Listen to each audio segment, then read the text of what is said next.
Encantador mesmo, né? Eu sei que é. Bom, nós vamos à palavra de Deus nesta noite. Hoje eu quero começar aqui a oração 7h46. Amém. Nós vamos à palavra de Deus nesta noite. Eu quero abrir hoje uma série com os irmãos, que Deus vem falando ao meu coração já há algum tempo. E nós cremos que esse seja o momento de nós começarmos a ministrar esse assunto que vamos falar. A cry for revival, um clamor por avivamento. The cry for revival. Um clamor por avivamento ou o clamor por avivamento. Eu quero ler com vocês no livro de 1 Samuel, capítulo 3. Não sei onde é que está o meu telefone, está por aí. Não tem problema, eu abro aqui mesmo. 1 Samuel,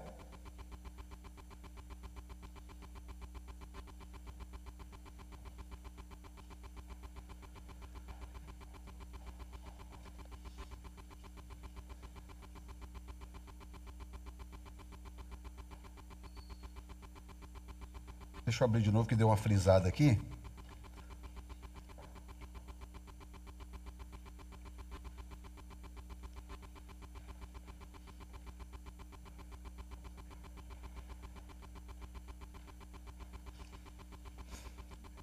Hoje parece que as coisas não querem funcionar, né? Mas vão funcionar em nome de Jesus, amém ou não?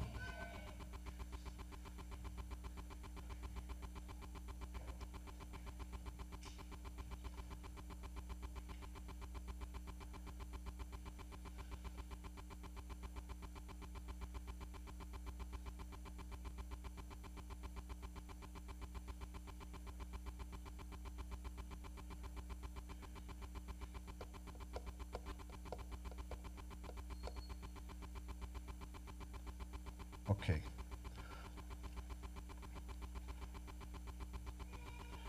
Primeiro Samuel, capítulo 4, versículos 3 ao 8. Não vou projetar ali porque o texto é um pouco longo. Então eu quero ler com os irmãos aqui. Capítulo 4, do versículo 3 em diante, que diz assim. 1 Samuel, capítulo 4, do versículo 3 em diante. E tornando o povo ao arraial, disseram os anciãos de Israel: por que nos feriu o Senhor hoje diante dos filisteus? Tragamos de Siló a arca do concerto do Senhor e venha do meio de nós, para que nos livre da mão de nossos inimigos. Enviou, pois, o povo a Siló e trouxeram de lá a arca do concerto do Senhor dos Exércitos, que habita entre os querubins. E os dois filhos de Eli, Ofni e Finéias, estavam ali com a arca do concerto de Deus. E sucedeu que, vindo a arca do concerto do Senhor ao arraial, todo Israel jubilou com grande júbilo, até que a terra estremeceu. E os filisteus, ouvindo a voz do júbilo, disseram: que voz tão grande de júbilo é esta no arraial dos hebreus? Então souberam que a arca do Senhor era vinda ao arraial. Verso 7 diz: pelo que os filisteus se atemorizaram, porque diziam: Deus veio ao arraial. E diziam mais: ai de nós, que tal nunca sucedeu antes. E no verso 8 eles dizem: ai de nós, quem nos livrará da mão destes grandiosos deuses? Estes são os deuses que feriram os egípcios com todas as pragas junto ao deserto. Digam graças a Deus. Pai, nós pedimos a tua bênção, Deus, ao abrirmos este assunto, do qual falaremos aqui por algumas mensagens. Pedimos que o Senhor abra o nosso entendimento, a nossa compreensão se expanda, Senhor, nesta noite, para que aquilo que está no teu coração seja transferido para o nosso coração, no santo nome de Jesus. E você diz: Já tem algum tempo que Deus tem me incomodado a falar sobre avivamento. E eu vinha esperando o momento certo de trazer algumas mensagens sobre esse assunto. E eu quero, nesta primeira mensagem, eu quero falar sobre por que precisamos de um avivamento. Você pode fazer essa pergunta junto comigo? Por que precisamos de um avivamento? Mais uma vez, pergunte, por que precisamos de um avivamento? Bom, o texto que nós lemos, Samuel 4, 3 a 8, e eu quero a primeira coisa mostrar para vocês dentro desse texto, o que acontece quando a glória de Deus se vai. O capítulo 3, nós lemos alguns versículos do 4. O capítulo 3 conta uma história muito triste, que é quando Deus começou a se revelar a Samuel. Lembram que eu preguei aqui há pouco tempo atrás sobre Ana e sobre Eucana? Aquele filho de Ana e de Eucana, que foi entregue no templo para servir a Deus, cresceu e se tornou um profeta. O que acontece? O sacerdote, o profeta da época, o homem que era responsável pelo culto em Israel, ele começou a fazer vista grossa à corrupção dos seus filhos. Ele tinha 2 filhos sacerdotes, chamado Ofni e Finéias, eram 2 filhos de Eli.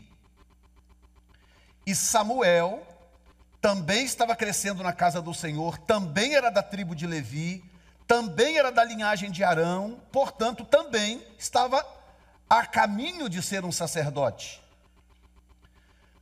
Mas os donos da posição até então eram Ofni e Finéias, os 2 filhos de Eli, e que haviam se corrompido. Eles roubavam das ofertas, eles desviavam do povo, eles eram profanos, eles faziam tudo aquilo que era mal aos olhos do Senhor, e o pai deles, que era Eli, sabia que aquilo estava acontecendo e não tomava providência, porque Eli era o sumo sacerdote e o profeta da vez. Até o dia em que Samuel estava deitado na casa do Senhor, e o Espírito de Deus veio a Samuel e chamou pelo seu nome, de Samuel. E ele acordou e foi lá onde estava Eli e falou assim: o senhor me chamou? Não, não te chamei não. Volta e vai dormir. Ele voltou a dormir. Quando ele pegou no sono, o Senhor chamou de novo: Samuel. Ele voltou lá em Eli de novo: o senhor me chamou? Não te chamei, meu filho, vai dormir. E ele foi dormir. Quando ele foi dormir, a voz do Senhor novamente: Samuel. E ele levantou e voltou lá no Eli e falou: o senhor me chamou? Aí diz o texto: então Eli percebeu que Deus estava tentando falar com o menino. Aí ele disse assim: se você ouvir essa voz de novo, você diga: eis-me aqui, Senhor, fala, porque o teu servo ouve. Ele voltou para o quarto, deitou. Quando ele deitou, veio a voz de novo do Senhor e disse: Samuel. Ele falou: eis-me aqui, Senhor, fala, porque o teu servo ouve.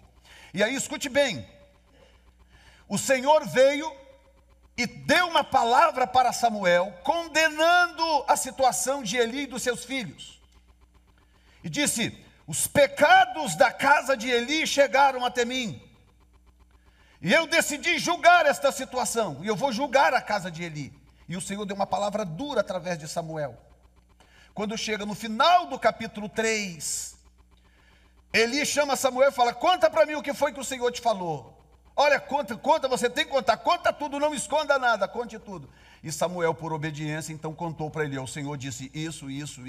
Diz que seus filhos são malignos, que os seus filhos são pecaminosos e que você não faz nada, isso. E o Senhor disse que vai julgar a sua casa.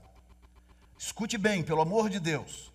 Eu vou tentar ser o mais sucinto que eu puder nesta introdução, já que eu vou falar mais vezes sobre esse assunto, mas eu te peço atenção, portanto.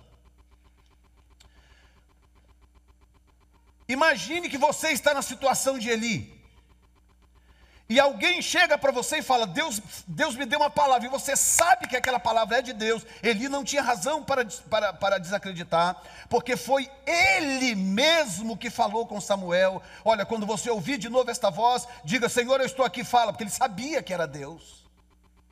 E agora Deus deu a palavra, Samuel traz a palavra. Imagina qual foi a resposta de Eli diante daquilo. Qual deveria ser, primeiramente, a postura de Eli diante daquela situação, ouvindo o que acabou de ouvir, que o próprio Deus havia falado com Samuel? No mínimo, cair de joelhos, se prostrar no chão, clamar, pedir por misericórdia. Senhor, o que eu faço? Como é que eu conserto isto? Porque não existe pecado grande o suficiente para Deus que não possa ser perdoado, que não possa ser expiado pelo poderoso sangue de Jesus. Qualquer pessoa que se arrepende, do que quer que seja, o sangue de Jesus é poderoso o bastante para limpar e apagar toda sorte de pecado, diz a palavra de Deus. João disse: se confessarmos os nossos pecados, Ele é fiel e justo para nos perdoar os pecados e nos purificar de toda injustiça, diz a palavra de Deus. Não, ele chegou para Samuel e falou assim: que se cumpra então a palavra do Senhor. Que se cumpra a palavra do Senhor. Ora, vai mesmo se cumprir a palavra do Senhor. Quando começa o capítulo 4, o que acontece? Samuel está começando a interagir, começando a ganhar características de profeta. Ele está começando a ganhar postura profética. E no capítulo 4 acontece então uma situação que é o que eu considero decisiva para o fim daquele ministério corrupto e o início de um novo ministério temente a Deus, quebrantado e que valorizasse realmente a palavra de Deus. Esse texto que nós acabamos de ler, agora eu quero que você entenda isso aqui, porque hoje eu quero lançar com você um fundamento. Domingo que vem, se você puder não faltar, eu quero te ensinar algo muito, muito precioso a respeito da manifestação da glória de Deus. Mas antes eu preciso que você entenda isso que eu estou falando e vou falar aqui até o final. O povo de Israel reuniu para batalhar contra os filisteus, era um inimigo recorrente.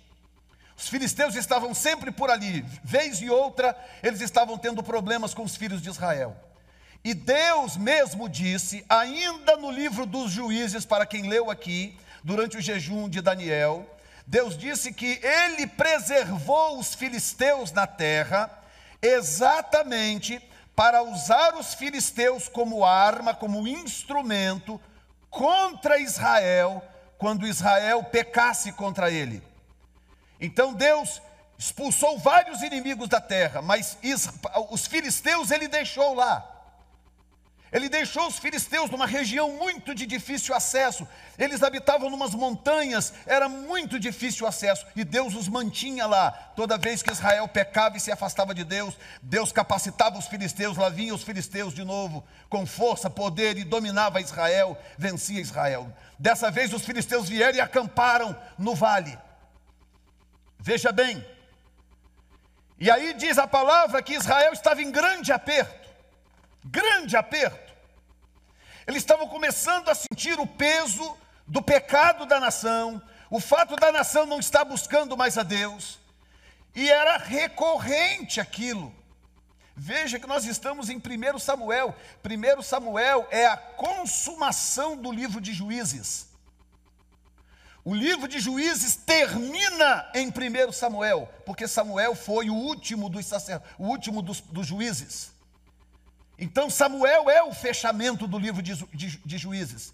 E nós temos todas aquelas histórias do livro de Juízes que vocês leram muito bem. E tornou Israel a fazer o que era mal aos olhos do Senhor. E o Senhor os oprimiu com fulano. E eles se arrependeram, o Senhor os livrou com ciclano. Tornou Israel a fazer o que era mal aos olhos do Senhor, o Senhor os oprimiu com fulano. Se arrependeram, o Senhor os livrou com ciclano. Recorrentemente.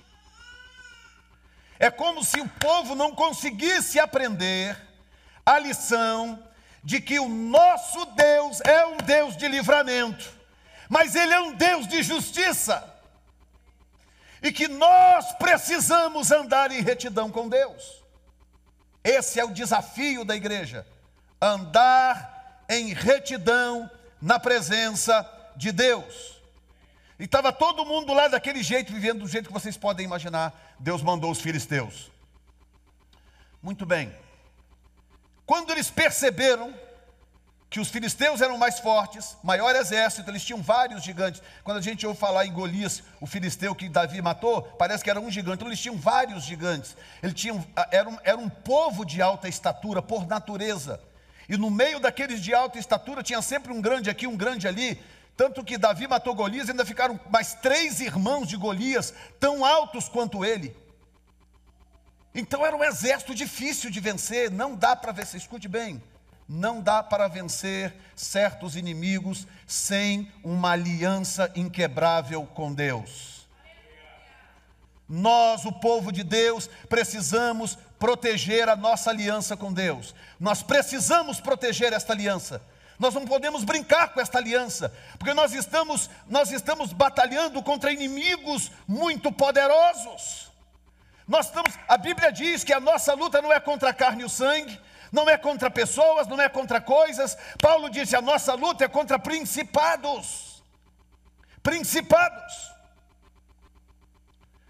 Portanto, nós não podemos brincar, porque esses principados, além de serem seres poderosos, eles têm milhares de anos de experiência em enfrentar o homem. E tem uma grande desvantagem, eles conseguem nos ver, nós não conseguimos vê-los. Então o que nós precisamos? E parece que Deus já fez de propósito, porque só tem um caminho. New Time Church, New Time Church, só tem um caminho. Nós temos que depender de Deus. Nós temos que aprender a depender de Deus, viver na presença de Deus, em oração e proteger a nossa aliança que nós temos com Ele. Nós não podemos brincar com esta aliança. Nós temos que levar esta aliança a sério. Tem alguém me ouvindo aqui nesta noite? Aí o que acontece? Eles falaram, bom, a situação está ruim, não está? Tá. Então vamos fazer o seguinte, vamos trazer a arca do Senhor. Porque a arca do Senhor era símbolo da glória de Deus. Onde a arca estava, a glória estava. Então, o melhor tipo da glória de Deus no Velho Testamento é a arca. E 99% das vezes que a arca estava no meio de Israel, eles ganharam as batalhas. Mas eu vou falar disso numa mensagem mais à frente, que é a ambiguidade da arca, da glória de Deus. A presença da arca no meio do povo de Israel deu a Israel as suas maiores vitórias, mas também gerou as suas maiores tragédias. Que é uma ambiguidade que nós precisamos entender com relação à manifestação da glória de Deus. Por que a glória de Deus se manifesta tão pouco? E por que quando ela se manifesta é tão curto, período tão curto? E eu vou mostrar para vocês aqui rapidamente um histórico dos avivamentos, para você entender que alguém, acho que foi até Raquel que perguntou um tempo atrás na reunião lá, por que os avivamentos começam e terminam? Porque se eles forem infinitos, nós morremos, nós não damos conta. Porque a relação com a glória de Deus é uma relação muito intensa. Deus não é body de ninguém. Não dá para tratar Deus como seu body. Deus é Deus e Ele tem regras muito claras. E quando nós começamos a nos relacionar com Deus, nós temos que aprender a andar em retidão. Nós temos que aprender a andar de acordo com a vontade dEle. Tem alguém me ouvindo nesta noite? E aí eu fui dar uma pesquisada no histórico dos avivamentos. Olha bem que coisa tremenda. Já eu falo sobre o desaparecimento da glória. Eu quero que você entenda isto. Por que precisamos de um avivamento? Alguns avivamentos na história, tá? O primeiro deles, como nós sabemos muito bem, é o de Atos 2. Esse é o primeiro avivamento da história da raça humana na era da igreja. Tá? Em Atos 2, o Espírito Santo veio sobre a igreja e a igreja nasceu, diga comigo assim, a igreja nasceu em avivamento. Por isso, avivamento não é uma coisa estranha para a igreja. Avivamento deveria ser o normal da igreja, mas a igreja não dá conta de viver esse normal que é o avivamento, porque os requerimentos são muito fortes. Deus é muito exigente. Deixa eu te dizer uma coisa. Para te salvar é muito simples. Para salvar você, tudo que você precisa, diz a palavra, é invocar o nome do Senhor. Todo aquele que invocar o nome do Senhor será salvo. Period. Salvação é de graça mesmo. Jesus morreu e Ele está dando, He's giving away salvation. Ele está dando salvação de graça. Invoca o nome do Senhor e você será salvo. Muito bem. Mas é a única coisa que é de graça, é a salvação, é a única coisa. Se você quer se relacionar com Deus, a partir do momento que você está salvo, e você quer crescer em comunhão com Deus e em relacionamento com Deus, há sempre um preço a pagar.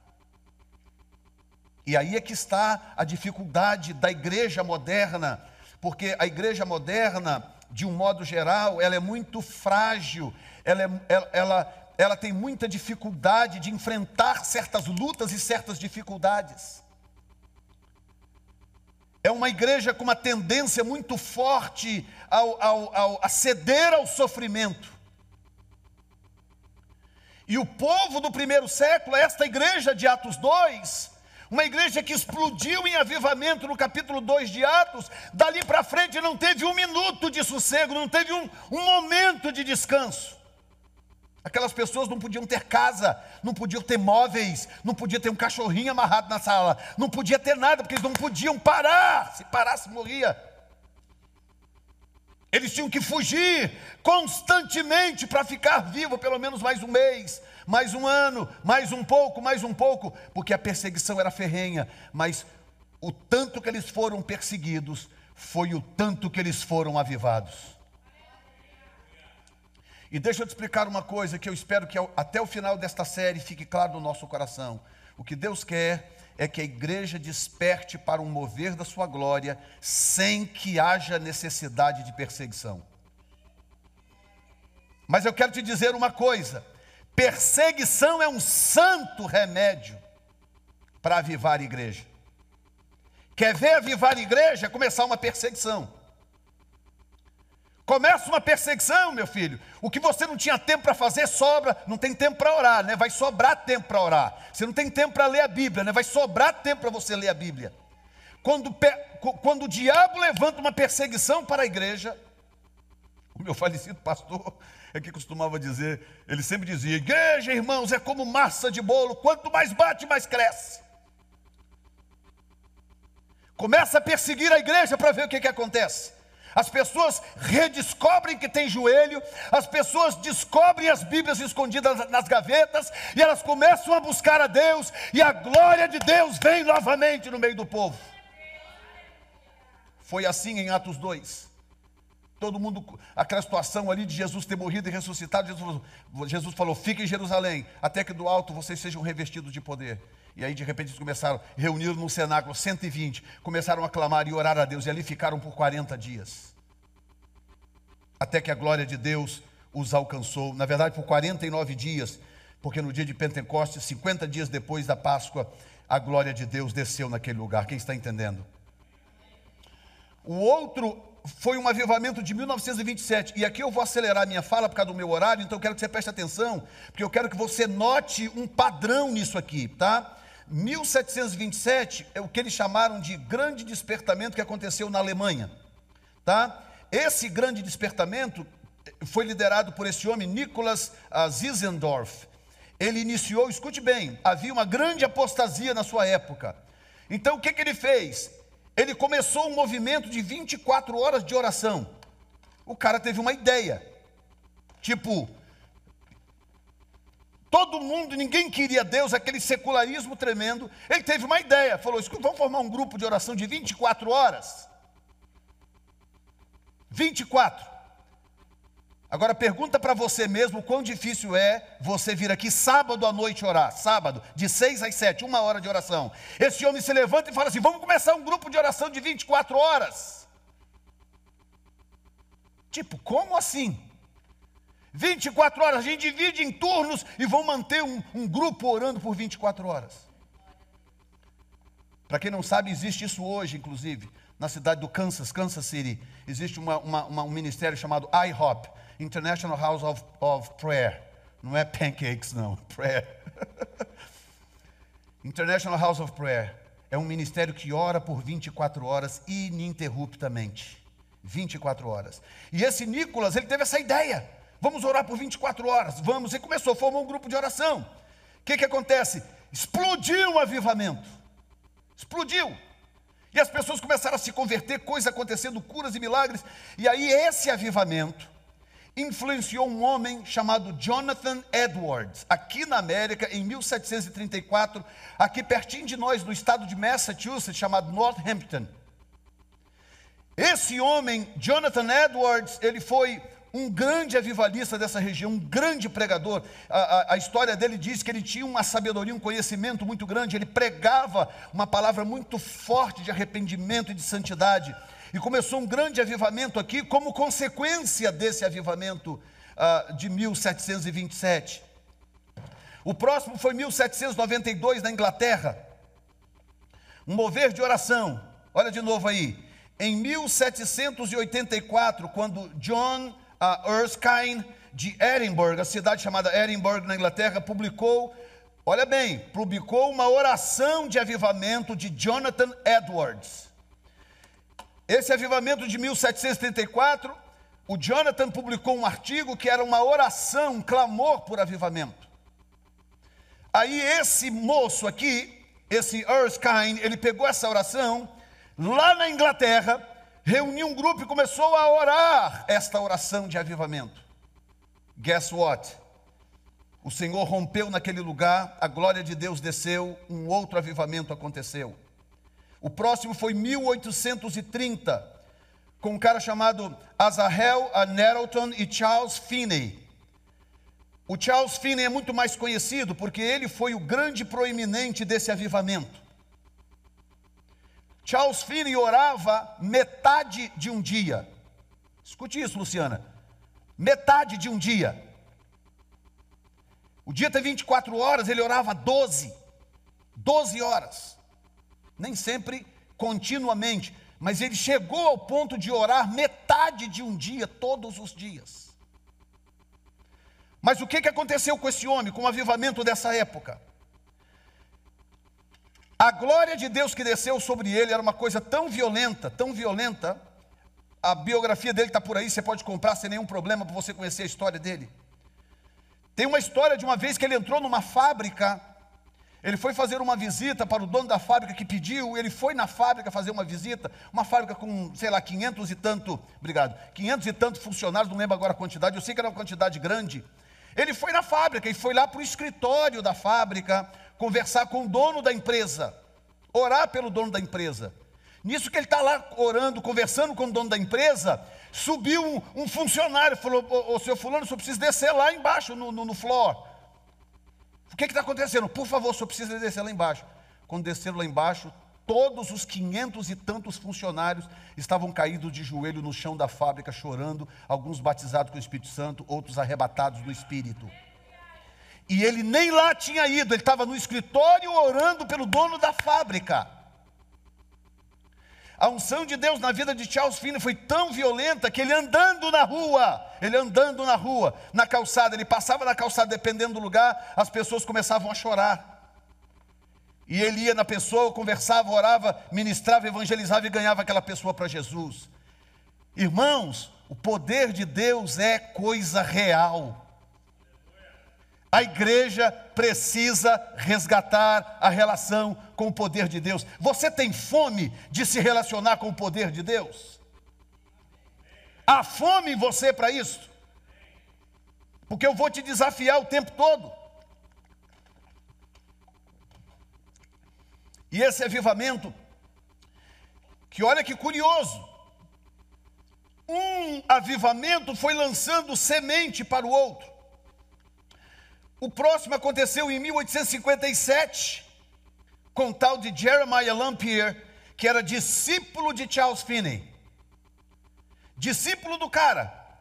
O que ele fez? Iniciou um encontro de oração com um grupinho pequeno de pessoas em Nova York. 1857. E ele começou a orar com aquele grupinho. E foi, daqui a pouco Deus começou a incendiar aquele grupo, foi incendiando, começou a crescer, chegou a 10.000 pessoas reunidas, orando e buscando a Deus. 10.000 pessoas. E o que aconteceu foi inevitável, um outro mover de Deus em 1857. O seguinte foi em 1880, olha isto. Um grande evangelista americano chamado Dwight L. Moody, ou D.L. Moody, Esse mover, ele é fruto do mover de 1857, causado por Jeremias.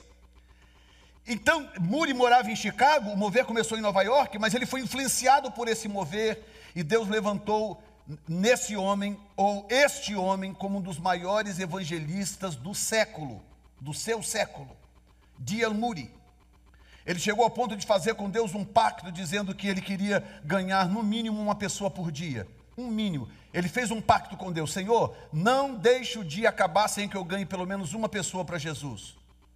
E é muito interessante a história dele, a biografia dele, que ele conta que teve um dia que ele estava chegando no final do dia, e ele não tinha ganhado ninguém para Jesus, e o dia estava acabando, e ele impaciente, pensando, andando de um lado para o outro: como é que eu vou fazer, se eu não ganhei ninguém hoje para Jesus? Incomodado, aí o Espírito Santo falou: sai de casa que você vai encontrar alguém. Aí ele saiu de casa, saiu assim sem rumo, andando. De repente ele viu um menino de 12 para 13 anos, brincando. E ele olhou e falou: graças a Deus, vai ser esse menino. E chegou e falou: ei menino, quero falar com você. O menino se apavorou, assustou com ele. Quando o menino assustou, o menino saiu correndo. Ele saiu correndo atrás do menino. E correndo, o menino entrou dentro de casa, ele entrou na casa do menino. E a mãe ficou assustada: o que é isso? O que o senhor está fazendo aqui? Não, dona, desculpa, mas eu estou aqui por causa do seu filho. Deus mandou eu falar com o seu filho. E entrou dentro da casa do menino, pegou o menino, sentou numa cadeira e falou de Jesus para o menino, e ganhou o menino para Jesus antes de dar meia-noite. Ele tinha um pacto com Deus. E sabe qual foi a experiência que mudou a vida de D.L. Moody? Uma visão. Ele teve uma visão. Ele estava no seu quarto orando, buscando a Deus de joelhos. De repente abriu a visão e apareceu o Senhor para ele numa visão. E o Senhor tinha uma nuvem, que era a nuvem da glória, uma fumaça espessa, escute bem. E ele está ali orando, e de repente ele olhou aquela visão e viu aquilo. E de dentro daquela nuvem espessa, o Senhor fez assim, ó. Botou o rosto para fora e ficou aparecendo só esse pedacinho do rosto de Jesus para fora daquela nuvem espessa. O Senhor botou o rosto para fora assim e deu uma olhada para ele, olhou assim para ele e voltou assim para dentro daquela nuvem, e a visão desapareceu. O Senhor não disse uma palavra para ele, nenhuma palavra. E ele, ao contar essa experiência, dizia: se tudo que nós tivermos na vida for um segundo do olhar de Jesus, vale a pena sofrer tudo o que sofremos e ainda muito mais. Se tudo, depois que passou tudo, morreu, o que é? Qual é a recompensa, Senhor? Uma olhada. Ele disse: se a recompensa fosse só uma olhada, valeria a pena todo o sofrimento. Porque ele disse: é glorioso, é inesquecível, marcou a minha vida. E a partir daí ele começou a pregar o evangelho e nunca mais parou. Agora, olha que coisa curiosa, como que Deus trabalha em ciclos. Sabe o que aconteceu quando D.L. Moody estava no auge do seu ministério? Como Billy Graham, como Benny Hinn, como Catherine Kuhlman, Reinhard Bonnke, esses grandes evangelistas que sacudiram a terra. Ele era assim. Só que ele não tinha, logicamente, por exemplo, a mídia. Tudo hoje é mais fácil, então o impacto hoje é maior para tudo. O que acontece? Ele voltou para a Inglaterra para poder pregar a palavra. E ao chegar lá, ele influenciou um dos maiores pregadores da história, chamado Spurgeon, que foi profundamente influenciado pela vida de Moody, que foi na Inglaterra algumas vezes. E agora, guess what? Ele vai e pega esse avivamento que está acontecendo através da vida dele e leva de volta para Edinburgh. Edinburgh é o lugar onde começou os primeiros avivamentos. Os primeiros. Agora, centenas de anos depois, está D.L. Moody indo de volta lá e fechando aquele ciclo e levando de volta avivamento para a região de Edinburgh. Um grande mover de Deus com salvação de muitas almas, quem está entendendo? O que nos leva a entender que Deus trabalha por ciclos. Fechou esse ciclo, abriu um próximo ciclo em 1904. 1904, no país de Gales, quando um homem e uma menina decidiram convocar um dia nacional de oração. porque as pessoas não estavam se convertendo na época. E eles convocaram esse dia nacional de oração. E ele tinha tido uma visão. Deus disse para ele: se vocês convocarem a oração, eu vou salvar 100.000 almas. E em 6 meses, 100.000 almas foram salvas. 6 meses, gente. Portanto, quando a presença de Deus vem, todos os recursos que nós achamos que temos caducam. Você está me escutando, pelo amor de Deus? Quando a presença de Deus vem, tudo aquilo que a gente acha que é recurso, que o cara é bambambam, prega muito, canta muito, toca muito, tudo isso caduca. Tudo caduca. Você pode ter pilhas de caixas de folheto de evangelismo ali, tudo caduca quando a presença de Deus vem num povo, numa cidade, numa igreja, num lugar. Porque o mundo está sedento de Deus. Tem alguém me ouvindo? Fechando o ciclo de Edinburgh, começa um novo ciclo, que é 1904 e 1906. E esse é importante. Se eu tiver que terminar com esse, já estou satisfeito, a gente continua depois. 1904 e 1906. 1904 aconteceu na Inglaterra, no país de Gales, no Reino Unido, melhor dizendo.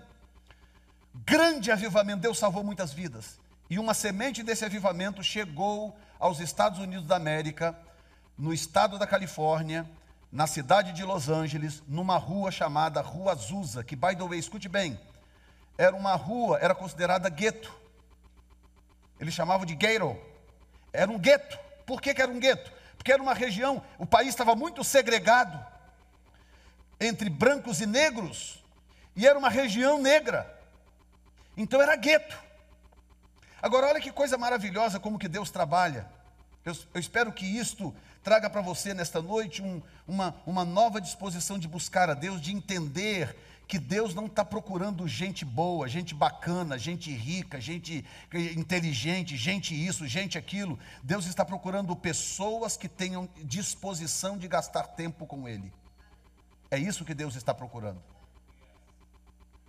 Começa esse avivamento na Rua Azusa. Foi o maior avivamento já registrado depois do Pentecoste de Atos 2. Escute bem, todas as denominações pentecostais que você conhece hoje, incluindo as neopentecostais e as pós-pentecostais, nasceram desse avivamento. Pode pensar, Assembleia de Deus, Igreja de Deus da Profecia, Quadrangular, Igreja disso, todas essas igrejas de movimento pentecostal nasceram deste avivamento na Rua Azusa. Um mover de Deus que mudou o desenho da igreja, mundialmente. Agora vamos ver como que Deus, o que Deus faz quando Ele decide que Ele vai mudar a história. Ok, vou mudar a história, estou falando de 1906, vou mudar a história, vou mudar a cara da igreja mundialmente. Ok, o que Ele faz? Qual é a maior igreja que nós temos? Qual é o país mais rico? Estados Unidos da América. Qual é a maior igreja? Fulano. Qual é o pastor mais famoso? Ciclano. Qual é? O caminho de Deus é outro, exatamente o oposto do que a gente imagina. Olha o que Deus fez, gente. Esse cara aí, William Seymour, que era o pastor da igreja da Rua Azusa, esse cara, ele era um grande improvável, ele era negro, cego de um olho, o segundo filho de 8 filhos de um casal de escravos, semi-analfabeto, cresceu em extrema pobreza no gueto da Louisiana. Deixa eu falar para vocês, eu já estive na Louisiana várias vezes, umas 10 vezes no mínimo. Hoje, se você for na Louisiana, você fica impressionado com a diferença, o quanto que o estado de Massachusetts é rico. Hoje, hein? Onde tudo é moderno, você vai ver redes de lojas, você vai ver uma série de coisas. Mas você sai um pouquinho daquela casca do centro ali, você começa a andar, você fica apavorado de imaginar como que o estado de Massachusetts é rico. Portanto, hoje o estado da Louisiana é pobre. Você imagina em 1906... ou antes um pouco. O que Deus fez, gente? Deus pegou um cara que ninguém escolheria nem para ser encanador na sua casa. Na época da segregação racial, Deus escolheu um cara que ninguém escolheria para nada. Deus escolheu esse cara, derramou sobre ele o Espírito, botou sobre ele a sua glória, e esse homem se tornou o referencial do maior avivamento que a igreja viu depois de Atos 2 dos apóstolos. As histórias desse avivamento, aí está a foto deles. O avivamento começou com os improváveis. Diga comigo, Deus escolheu as coisas loucas e as que não são. Entendeu por que Deus gosta de você? Entendeu por que Deus gosta de mim? É por isso, porque Ele não está em busca de alguém que sabe que tem, que pode. Ele está em busca de alguém que não sabe, que não tem, que não pode, mas que sabe que Ele pode. Ele quer pessoas que sabem que Ele pode fazer. E Deus pega esse homem e faz as coisas mais loucas. Veja bem, era um grupo de 9 pessoas. Os historiadores variam entre 7 e 9. Vou pegar 9. 9 pessoas. 9. Não estou falando de 90, 900. 9. Reuniu numa casa, a maioria tudo negro, num país segregado racialmente, orando numa casa, buscando a Deus. De repente o Espírito Santo veio e batizou todos eles com o Espírito Santo. Na época não se falava em línguas, era algo desconhecido. E todo mundo começou a falar em línguas, e Deus começou a mover naquela igreja. E eles tinham uma igreja que era um antigo barn. Os mais novos aqui talvez não entendam essa palavra, não sei como é que seria no Brasil isso. Sabe, um galpão, mas é aqueles galpão de fazenda, sabe onde... Celeiro, exatamente, é um celeiro. Um barn, um celeiro, a igreja era em cima do celeiro. E Deus começou a operar coisas tão extraordinárias que as pessoas começaram a viajar. Naquela época não era tão fácil como hoje. As pessoas começaram a viajar de todos os lugares possíveis. Elas vinham da Europa, elas vinham de vários lugares do país para visitar essa igreja, porque Deus fazia coisas extraordinárias. As pessoas cuspiam tumores, cegos enxergavam, paralíticos andavam. Era uma coisa e era uma igreja, talvez o dobro dessa aqui, não tão grande, o dobro dessa aqui. E ela lotava, e ele era meio é um homem que tinha uma fé extraordinária, e ele não tinha compromisso com ninguém. E ele estava assim, de repente, Deus falava algo com ele, ele falava assim, ele parava, falava assim. Imagine essa igreja aqui 2 vezes, lotada assim, lotada de não conseguir mexer. E ele parava, falava, excuse me. Aí ia lá onde a pessoa estava, orava por aquela pessoa, ela era curada, às vezes cega, surda, paralítica, a pessoa era curada lá naquele lugar. E ele ia nos cantos da igreja andando de um lado para o outro, e Deus marcou os Estados Unidos da América e mudou o shape da igreja, porque um cara maluco, resolveu se entregar para Deus e não ter pacto com mais ninguém a não ser com Deus. Tem alguém aqui nesta noite? Alguém aqui nesta noite disposto a renovar um pacto com Deus, que seja um pacto acima de tudo e de todos. E dizer para Deus uma coisa muito simples: Senhor, eu não sei nada, eu não posso, eu não consigo, eu sou uma pessoa incapaz, mas eu estou renovando o meu pacto contigo. Se tu quiseres fazer, eu estou aqui.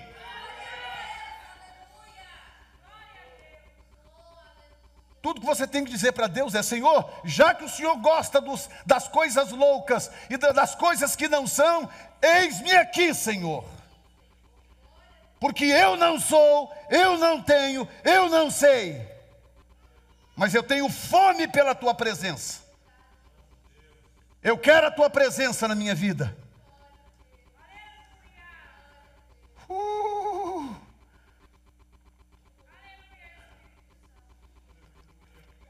Esse foi o segundo ciclo.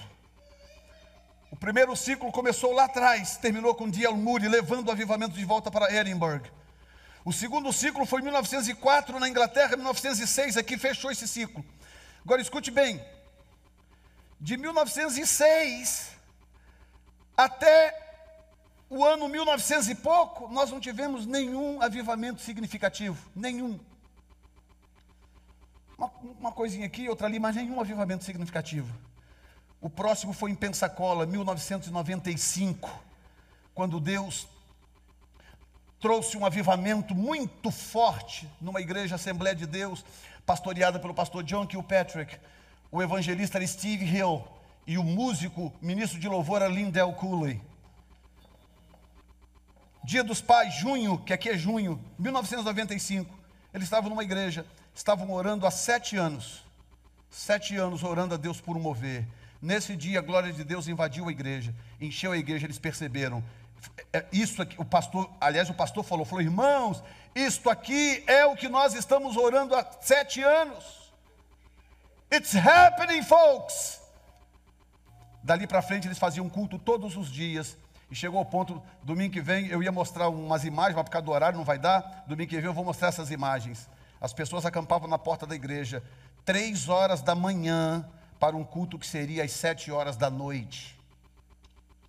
Quando abria a porta da igreja, as pessoas invadiam a igreja, lotavam e as pessoas eram curadas. Milagres de todos os tipos, milagres de todas as formas que você puder imaginar. E centenas de outras igrejas e ministérios foram avivados através da vida desses homens. Quem está me entendendo? Coloque-se de pé, eu termino com isso. Cris, dá uma olhadinha no hit aqui, que eu estou vendo as pessoas se espremendo. Vê se ele desligou e religa ali para mim, por gentileza. Que a Vivi está quase entrando dentro daquele casaco ali.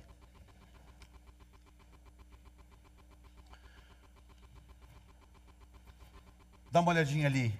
Leiam para mim aquilo ali.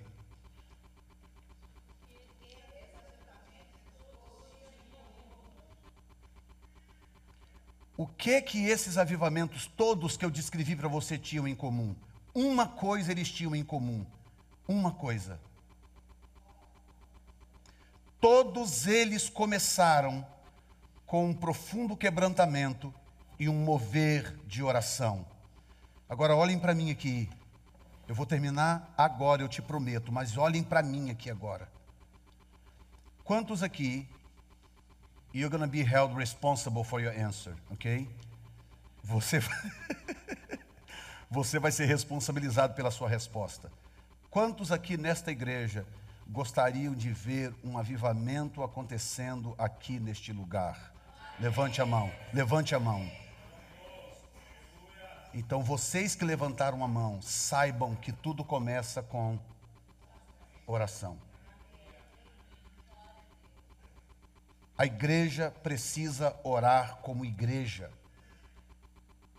Se nós queremos um mover de Deus aqui neste lugar, nós precisamos orar como igreja. Estava compartilhando uma visão que o Senhor me deu aqui com os irmãos do louvor ontem. Quarta-feira eu estava orando de madrugada ao Senhor e buscando a Deus. De repente eu tive uma visão.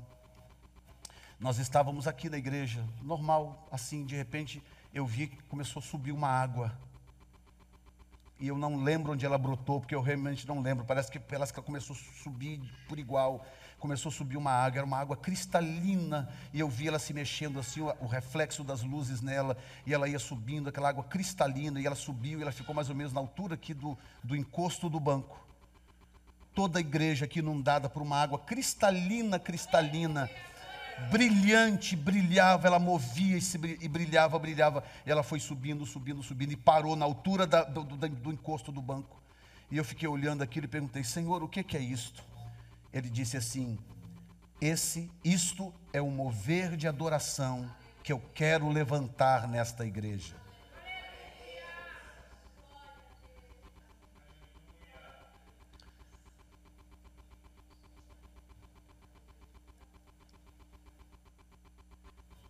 E o mover de oração que eu entendo quando o Espírito Santo fala essas coisas, é uma coisa, irmãos, que tem a ver com uma entrega, com uma coisa de dentro de você. Vira para quem está ao seu lado e fala assim: essa palavra não é para você. Fala para essa pessoa. Fala: é para mim. Quando eu venho para a casa de Deus, irmãos, pergunta a ela, eu praticamente que cresci na igreja, nós nos conhecemos na igreja adolescentes. Crescemos na igreja, eu estou na igreja forever, gente, forever. Só no ministério eu estou desde 86. Fui ordenado em 1986. Eu estou fora, essa carinha minha de 28 é um engano. Deixa eu falar uma coisa para vocês. Eu saio de casa, hoje, aconteceu isso hoje. Eu saio de casa, aquilo começa a borbulhar dentro de mim. Eu falo, meu Deus, eu estou indo para a tua casa, eu vou te adorar. Eu vou te adorar, eu vou te adorar. E não é porque eu estou no teclado, que eu estou pedindo a Deus para mandar alguém, para eu sair do teclado. Eu quero estar livre para o louvor andar e eu poder ministrar. Eu falo assim, eu estou indo para a tua casa, tenho alguma coisa borbulhando aqui dentro. Eu quero que Deus dispare essas bolhas dentro de você. Sabe aquelas bolhas da jacuzzi? É aquilo, eu quero que Deus comece a borbulhar algo dentro de você. De você sair de casa, sair pela porta com a chave do carro na mão e falar, meu Deus, eu estou indo para a tua casa. Meu Deus, aquele telhado vai arrancar hoje, porque eu estou indo para a tua casa, eu vou te adorar. Eu vou te adorar, eu vou te adorar. É isso que o Espírito Santo deseja levantar no nosso meio, porque junto com o mover de oração, vem um mover de adoração. Porque essas duas coisas juntas é produto de um quebrantamento do povo de Deus. Feche os seus olhos por um momento.